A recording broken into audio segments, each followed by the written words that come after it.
Brasília é mesmo um ovo, um programa musical que quer conhecer quem faz música no DF. No formato de ciranda, quadrilha, mesa de boteco ou batalha, buscamos conexões entre artistas da cidade. Ouvimos músicas e histórias, desenrolando e enrolando um novelo de contatos entre músicos e agitadores que atuam em Brasília. Sua mãe conhece a minha, Brasília é mesmo um ovo.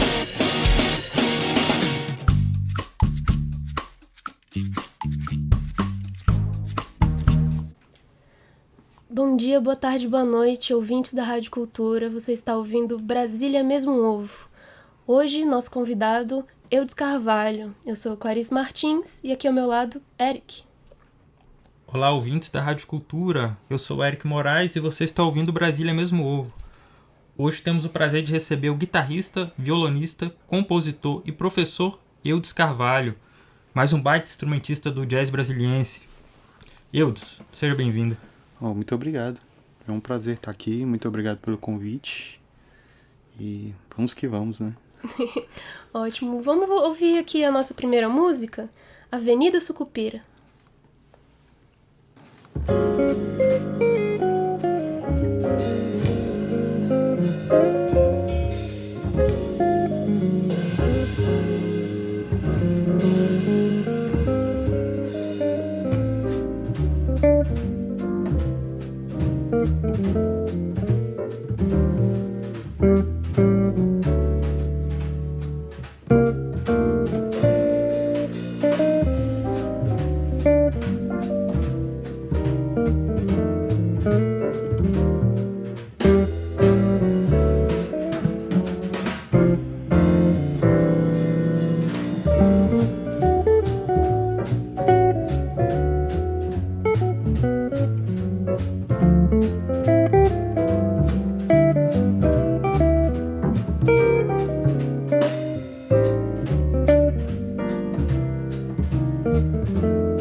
101,9 FM. Nós ouvimos FM Blues, do álbum Eudes Carvalho Trio, segundo disco do nosso convidado de hoje, o guitarrista Eudes Carvalho, que também compôs Avenida Sucupira, que ouvimos antes, e que está em seu primeiro disco, Paisagem Sonora. Eudes, no seu primeiro disco, você teve Oswaldo Amorim no baixo, Misael Silvestre no piano e Pedro Almeida na bateria. Já no segundo, é um trio, né? Com você, Daniel Castro no baixo e Misael Barros na bateria. Comenta pra gente como foi o seu contato com essas formações nesses dois momentos. No primeiro disco, deixa eu lembrar um pouquinho aqui, porque foi 2015, né? Daqui a pouco eu vou ter que fazer o show de 10 anos já desse disco aí. O Misael fazia a graduação junto comigo, o Misael do piano, o Misael Silvestre. Então eu tinha contato com ele na UNB direto. A gente sempre estava tocando junto, se esbarrando. O Oswaldo Amorim, eu sempre fui muito fã dele, porque ele foi meu professor na escola de música. Eu tinha um sonho de ter alguma coisa com ele ali, musicalmente falando, dele poder participar de um trabalho meu. Então foi uma das primeiras pessoas que eu pensei pro disco. E o Pedro Almeida, ele aconteceu, assim, eu não era tão próximo dele, mas sabia que ele tocava muito com o Misael e que eles tinham essa interação, porque eles tocam junto na igreja já há muitos anos. Eu conheci ele através do Ademir Júnior, na Orquestra JK, e eu já gostei do jeito dele de tocar, assim, desde sempre, assim. Tanto que eles estão aí pela cidade, tocando em todo lugar, né? Já o Daniel Castro e o Misael Barros, a história é mais ou menos o seguinte: a gente tocou no Pinela por uns 3 anos, toda terça-feira. E aí eu não queria de jeito nenhum que acontecesse o que aconteceu quando eu tocava no Pinela com o Bruno Gafanhoto e com o Jonathan Gardner. Que foi o seguinte: a gente tocou durante vários anos juntos, a gente acabou se separando por motivos diversos, o John foi para os Estados Unidos para fazer um mestrado, o Bruno se mudou para o Rio, e a gente não deixou nada registrado, nada oficialmente registrado. E eu não queria de jeito nenhum que isso acontecesse, porque eu fui percebendo que o tempo, ele pode ser cruel com a gente, né? Você tem a janela ali para as coisas acontecerem. Então as pessoas, elas estão próximas de você hoje e, sei lá, daqui a um ano ou daqui a um mês, ou talvez até daqui a uma semana, ela não pode estar mais. Isso não está sobre o seu controle. E aí o que parecia ser muito fácil de acontecer, você pode deixar se perder por você achar que tá fácil demais. É tão fácil, eu tô com a pessoa aqui sempre, vejo ela sempre. A gente só pode combinar ali e fazer. Pode gravar a qualquer momento. Pois foi o que aconteceu com a gente. A gente tinha essa energia ali, era muito legal, a gente tocava junto. Tinha essa vibe de, a gente pode fazer isso a qualquer momento, mas a gente não fez. E aí quando a gente viu, que a gente chegou a ter essa conversa, assim, alguns anos depois. Só que a gente percebeu que agora só uma obra do destino mesmo, sim, pra gente conseguir, porque é complicado. O John agora, ele já é pai. A última vez que eu tive contato com ele, tá morando na África, então ele vem aqui no Brasil esporadicamente uma vez a cada 1 ou 2 anos. O Bruno também, no Rio de Janeiro. Então pra gente se encontrar agora e fazer uma gravação dessa, vai ter que ter uma engenharia. Só o destino agora. E você falou pra gente agora dos discos dos seus discos, né? Mas Sim. Você também tem participação nos discos de outros artistas, né? Por exemplo, você gravou com a Nayara Lira o disco dela, você tem participação no disco do Hamilton Pinheiro, entre outros. Conta pra gente discos que você fez de outros que foram legais, marcantes, e como é que surgem esses convites, são amigos seus e tal. Entendi. Você não citou, mas um disco que eu acho que vale muito a pena falar foi o primeiro disco que eu gravei, que eu fui convidado, que é o disco de uma cantora daqui de Brasília chamada Sônia Bona, e que são arranjos do pianista Daniel Baker, que agora é vice-diretor lá da Escola de Música, e que tem músicas do Cláudio Santoro, as músicas do Cláudio Santoro com as letras do Vinícius de Moraes, aquelas canções de amor. Certo. São músicas eruditas, mas ela fez versões em músicas populares, né? Esse é o primeiro disco assim, que eu acho que vale a pena conhecer, porque ele realmente é um disco muito bonito. E esses outros que você comentou, o da Nayara Lira, o Retalhos, eu gravei uma música chamada Novembro, que é uma balada muito bonita em 3. Eu acho que é a única música instrumental do disco, se eu não me engano. Acho que ela queria fazer uma coisa diferente, né? E ter algo completamente diferente. que as pessoas às vezes têm disso, né? Tem gente que gosta de ter o disco como se fosse uma história linear ali, tudo parecido. Tem gente que já não quer fazer uma faixa completamente diferente uma da outra, né?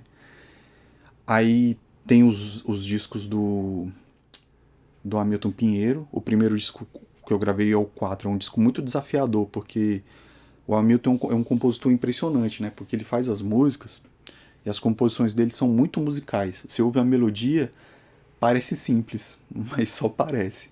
Porque quando você vai tocar mesmo, quando você vai ver as partituras, as músicas é cheio de modulação métrica, muda de compasso, muda de tonalidade. Então foi o primeiro desafio que eu tive, assim, grande, né? Gravei 2 discos com ele, esse é o disco 4, e depois um disco que foi gravado durante a pandemia chamado Samba and Beyond, que são composições minhas, do Misael Silvestre no piano, do Hamilton Pinheiro, e o Pedro Almeida, se eu não me engano, acho que ele não compôs nenhuma música, eu posso estar enganado. E são todas músicas brasileiras, assim. E a história desse disco foi o seguinte: o Hamilton foi convidado para dar um curso de música brasileira para estrangeiros.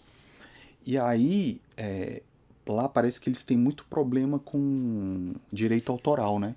Então a gente achou mais fácil compor as músicas da gente para ensinar as músicas com os ritmos brasileiros, né? Ele é todo focado em sambas, mas tem diferentes tipos de samba. Tem samba partido alto, tem sambaião, tem samba funk do Djavan, sambaião do João Donato, lembrei. João Donato. Que é muito característico, né? Samba funk, os samba funks do Djavan ali, da época da banda Sururu de Capote. Então a nossa música ela é muito rica. E os sambas, eles são... Você tem diversos tipos de sambas, né? E tem um outro disco também que eu gravei há um tempo atrás, chamado Hora Certa, de um saxofonista americano chamado Mike Trace, também, que é muito legal. E tem esse disco também da Orquestra JK, do Ademir Júnior, que eu gravei algumas faixas. E é isso. Legal. E eu já tenho algumas composições aí na gaveta. Tem um disco que eu gravei com meu irmão também, o do Carvalho. São composições minhas e algumas composições dele. Vou mudar um pouco aqui o rumo da conversa. A gente estava falando um pouco antes sobre formação na música, né? Sim. A gente sabe que você estudou na escola de música, na UNB, formou em música no UNB, parece que fez um intercâmbio nos Estados Unidos. Teve a dissertação de mestrado sobre o professor de violão Paulo Andrade Tavares e até o TCC. André? Eu vi. Paulo André Tavares. E o TCC parece também foi sobre, né, o ensino de violão para crianças. Queria que você contasse como foi os contatos musicais nesse mundo acadêmico, mas também um pouco sobre isso sobre o ensino do violão. Tá, vamos começar aqui porque é uma história longa, né? Peraí, eu entrei na escola de música ali, no final do ensino médio. Lá foi o primeiro lugar que eu tive contato assim, com o ensino de uma forma mais organizada, né?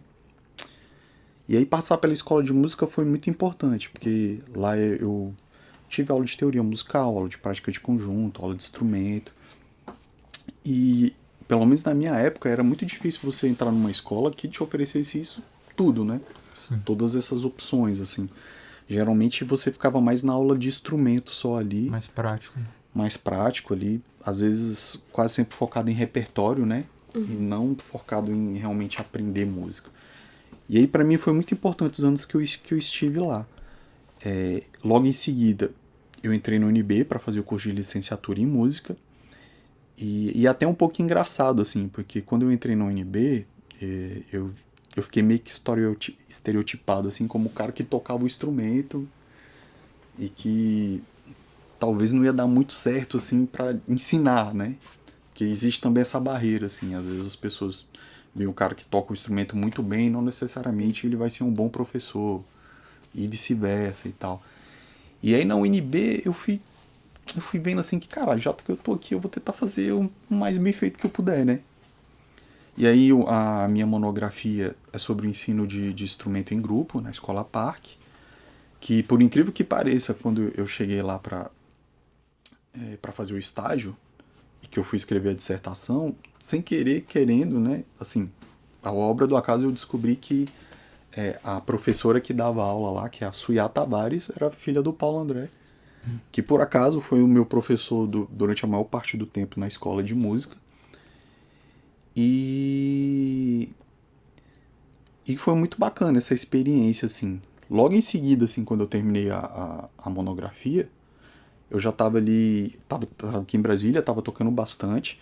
Foi a época que eu consegui o primeiro edital do FAC para gravar o meu primeiro disco, Paisagem Sonora. E aí eu tava meio que sem saber, assim, tipo, pô, será que eu sigo isso mesmo? Será que eu vou tocar mais? Será que eu vou dar mais aulas? Será que eu vou produzir? O que será que eu faço? Será que eu vou compor? Aí eu, assim, aventureiro pra caramba, eu falei assim, cara, eu vou tentar levar aqui as coisas. Vou tentar ir levando, vamos ver o que acontece, né? E aí eu lembro que o que me chamou a atenção para fazer um mestrado foi que a minha orientadora da graduação, a Delmari Vasconcelos, ela virou para mim e falou assim, olha, você fez uma monografia aí de quase 100 páginas. Se você quiser seguir e fazer um mestrado, é mais ou menos isso aí.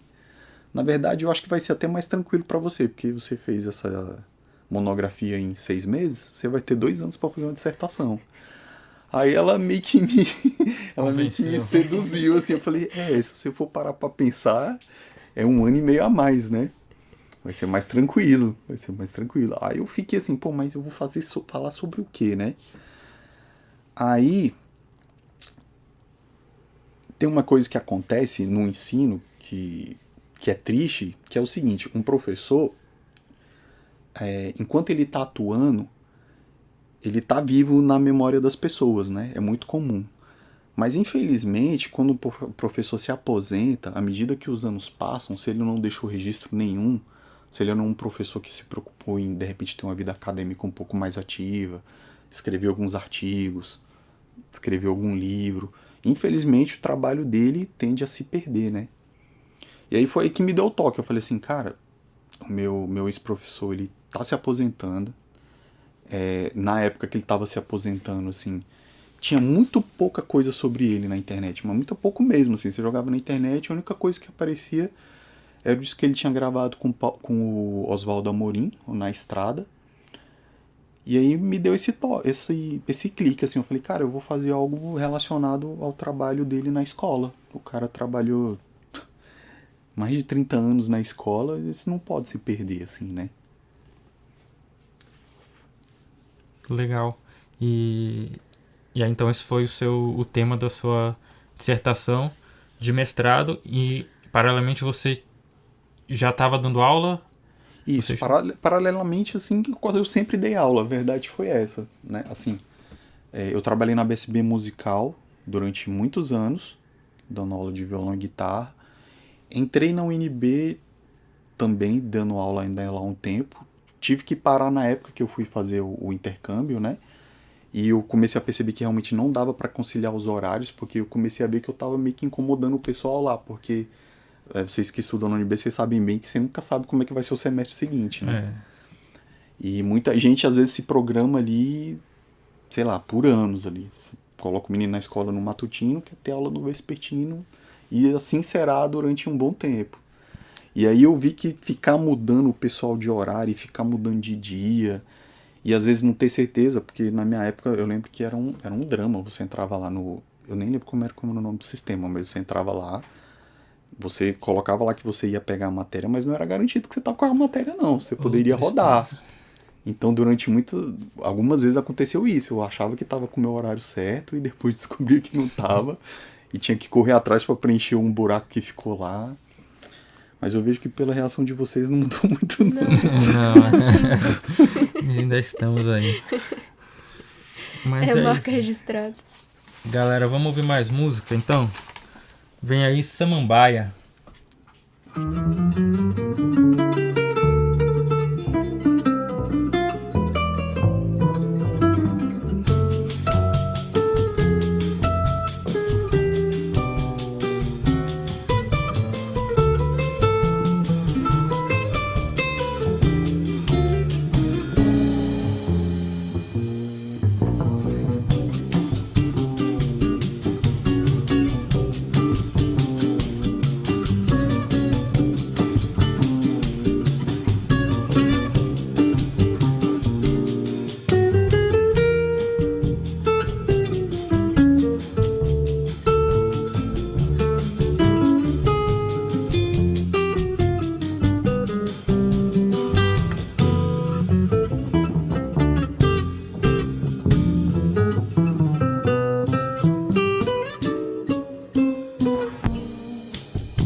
ouvimos Samambaia, composição de César Camargo Mariano, interpretado por Eudes Carvalho, em apresentação ao vivo no projeto Cestas Musicais da Casa Thomas Jefferson, em 2020, com Eudes Carvalho Trio.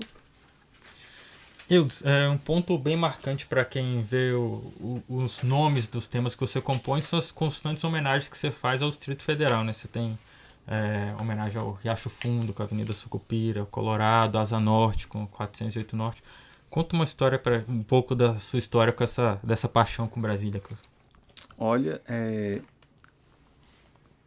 como é que eu posso explicar isso? É porque eu não me considero nem um compositor, né? Porque a pessoa que compõe mesmo e leva isso como uma profissão, ela tem uma relação um pouco diferente. Mas comigo as músicas, elas meio que acontecem, assim, eu não sei muito explicar não, assim, às vezes eu tô com o instrumento na mão e a melodia vem, às vezes eu tô dirigindo e vem a melodia na minha cabeça. Por exemplo, eu posso citar algumas situações aqui, você falou sobre Colorado. O Colorado, a melodia da música, ela veio na minha cabeça porque eu tava indo pra um estúdio que fica lá no Grande Colorado. Quando chegou naquela subida, eu peguei um engarrafamento terrível, cara, e fiquei lá tipo umas 2 horas. Meu carro não tinha som, e eu fiquei cantarolando lá e ficou uma melodia na minha cabeça repetindo, até que eu falei, cara, isso aqui eu acho que vai dar alguma coisa. E peguei meu celular, cantei a melodia ali. Quando cheguei em casa, eu tirei o que eu cantei e fui tentando estruturar ali, botar uma harmonia, e a música aconteceu, né?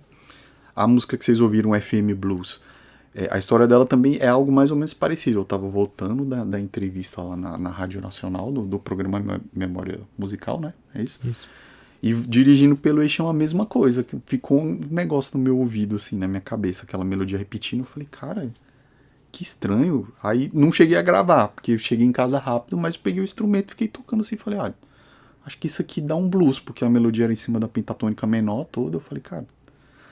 A Avenida Sucupira, a história é basicamente o seguinte, eu morei no Riacho Fundo durante muitos anos, né? E lá você tem uma avenida chamada Sucupira, que é bem óbvio, mas é cheio de sucupiras plantadas na avenida.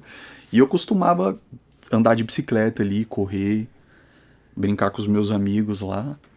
Tem até uma brincadeira, tem gente que confunde sucupira com ipê, né? Porque tem a época que ela dá as flores amarelinhas e aí cai. Aí o pessoal ficou olhando, mas que IP grande é esse? Não é IP. Folha colorida é tudo IP aqui, né? Pois é. E aí isso acontece. Eu tenho algumas músicas novas que aconteceram lá na escola de música. Eu fiz até uma música agora lá chamada Posto 7, que é uma sala onde eu dou aula. E assim vai acontecendo. Tem uma música chamada SG4, que eu tava lá no departamento de música, lá no banquinho lá. Um professor teve um problema no pôr de dar aula, eu tava com o instrumento na mão, aí fiquei lá tocando assim, e daqui a pouco eu falei, vai, cara, acho que isso aqui vai dar alguma coisa. Meio que aparece, né, pra você. As músicas meio que nomeiam o lugar da ideia, né? Onde ele teve. Sobre composição também, vale ter uma coisa que eu gosto de fazer, que eu vi uma vez, eu tava na Thomas Jefferson, fui assistir o concerto de um pianista sueco chamado Peter Knudsen. E ele tocou uma valsa linda, assim, que ele fez pra filha dele. E ele falou uma coisa que nunca saiu da minha cabeça. Ele falou assim, eu fiz essa composição pra minha filha e eu acredito que a coisa mais bonita que você pode fazer pra uma pessoa é uma composição. Porque você faz essa composição pra pessoa, você vai homenagear ela pra sempre e você ainda pode usar a música que você fez pra outra pessoa, entendeu? Não é genial? Eu achei. Não, é realmente uma baita homenagem e uma baita sacada. Bom, nosso projeto aqui, o programa, ele é sobre... Volto. Nosso programa é sobre os vínculos musicais, né? Queria que você contasse um pouco sobre as parcerias que você tem tocando jazz nas noites de Brasília. Assim, a gente sabe que você já tocou com a trombonista Miriam Marques, formando um duo. Sim, querida. E até você comentou mais cedo, né, com o Bruno Gafanhoto e o Jonathan Gardner no baixo e o Gafanhoto na bateria. Só falar um pouco sobre esses encontros. Eu acho que o nome do programa já diz tudo, né? Aqui, você fatalmente, isso vai acontecer. Você vai tocar com as pessoas diferentes. Eu tenho algumas situações assim que eu posso citar que são muito especiais, né? Por exemplo, tocar com o Oswaldo Amorim e com o Leander Mota, que foi essa música que vocês ouviram da Casa Thomas Jefferson, pra mim foi muito especial porque eu conheci os dois em discos, antes de conhecer eles pessoalmente. Conheci eles em 2 discos que foram muito importantes para mim. Um de um guitarrista chamado Cadu Lambar, que se chama Last Blues, e outro do pianista Renato Vasconcelos, que é o disco Suite Brasília. Eles estão lá em algumas faixas. Eu já gostava do jeito deles de tocar assim, e falei assim, olha, quando eu tiver oportunidade, vou convidar eles para tocar comigo. E em Brasília é assim, as coisas vão acontecendo. Às vezes a pessoa te convida para tocar em algum lugar, não necessariamente você conhece a pessoa, mas como a gente tem essa linguagem em comum do jazz, da improvisação, e o repertório ele é mais ou menos parecido, as coisas sempre se encaixam. Pode ser que num primeiro momento ali tem você vai passar por um período de adaptação, mas logo vai dar tudo certo. Vai assim. convergir ali. Exatamente. Tem pessoas aqui na cidade que infelizmente eu nunca toquei e que eu gostaria de tocar e que eu quero ter oportunidade de tocar. Eu sinto que nesses últimos anos, principalmente depois da pandemia, eu tô um pouco mais afastado assim, e tem a galera mais nova que eu já não tenho tanto contato, mas eu já tô pensando aí no que eu posso fazer para de repente se aproximar mais desse pessoal e tal. Até mesmo para quebrar qualquer tipo de barreira, né? Porque uma coisa que eu sempre gosto assim nos músicos que eu acompanho, que tocam música instrumental, é essa coisa de você misturar o máximo que você puder. Misturar a banda, misturar o gênero das pessoas que você está tocando, misturar a idade, né? Porque é incrível, assim, a experiência que eu tenho tocando é o seguinte: cada indivíduo que está tocando com você ali, ele traz uma personalidade para sua música. Não adianta, você pode ter a mesma banda, idêntico, se você muda a sua música muda.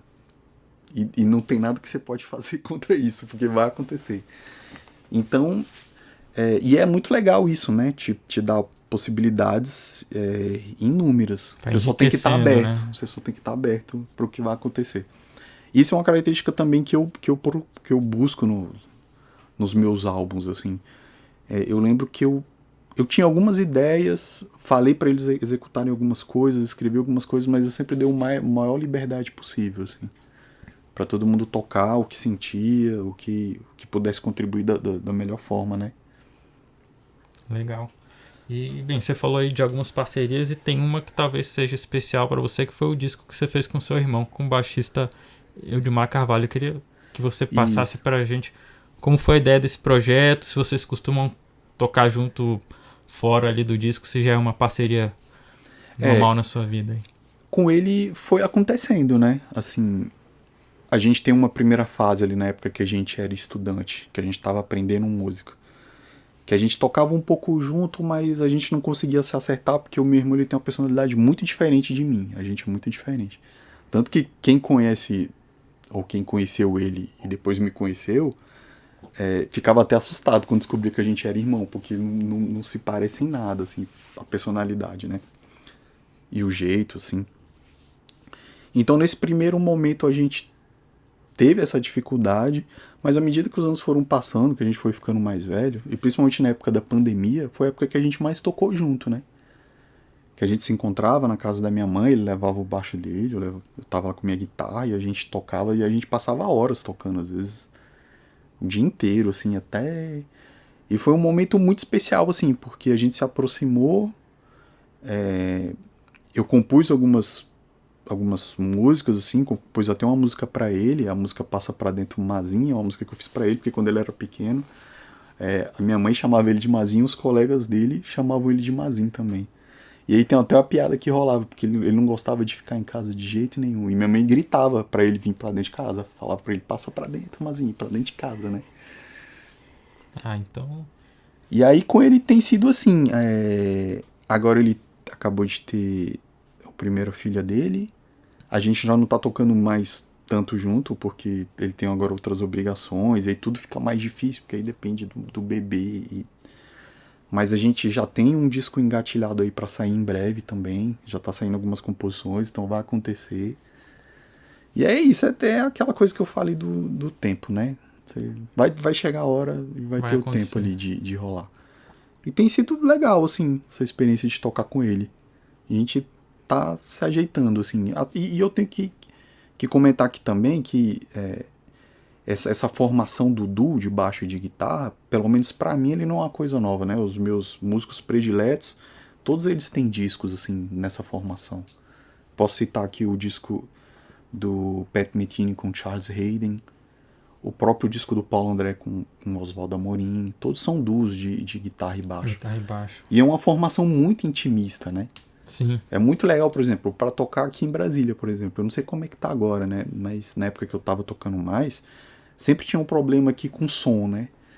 E, cara, um duo de baixo acústico e violão, guitarra, você não vai ter problema com som. Você pode tocar até o dia amanhecer, cara. Se a pessoa descer lá e querer te confrontar, ela tem algum problema, porque o próprio som dos instrumentos, ele não é um som agressivo, né? É um som muito intimista, então... Conveniente também nesse sentido. Ajuda nesse sentido. E dá pra, ouvindo o disco assim, são dois instrumentos que fica muito claro, né? Você ouvir os dois assim, é muito eu adoro. Eu adoro o som do baixo acústico. E principalmente pra mim, né? Porque geralmente eu fico sentado e o baixo fica de frente pra mim. Então eu ouço o melhor som possível do instrumento. Sou eu que ouço. O que é ótimo, porque também a guitarra, ou pelo menos as guitarras que eu gosto de tocar, que são guitarras acústicas, não sou eu que ouço o melhor som. Quem ouve é quem tá na minha frente. Né? Que o instrumento projeta o som pra frente. Lindeza total. Então vamos ouvir, então. Passa pra dentro, Pazinho. Bazinho.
Acabamos de ouvir Passa Pra Dentro, Mazinho, do disco Duo Carvalho de 2023, que tem como guitarrista nosso convidado de hoje, Eudes Carvalho, a quem eu agradeço muito por ter aceitado o nosso convite. Eudes, diz pra gente onde é que o público pode te ouvir, saber onde é que você vai tocar aí, onde é que te encontram. Olha, primeiro, muito obrigado pelo convite. Espero ter contribuído um pouquinho aqui com essa história tão rica que é a história da música de Brasília, né?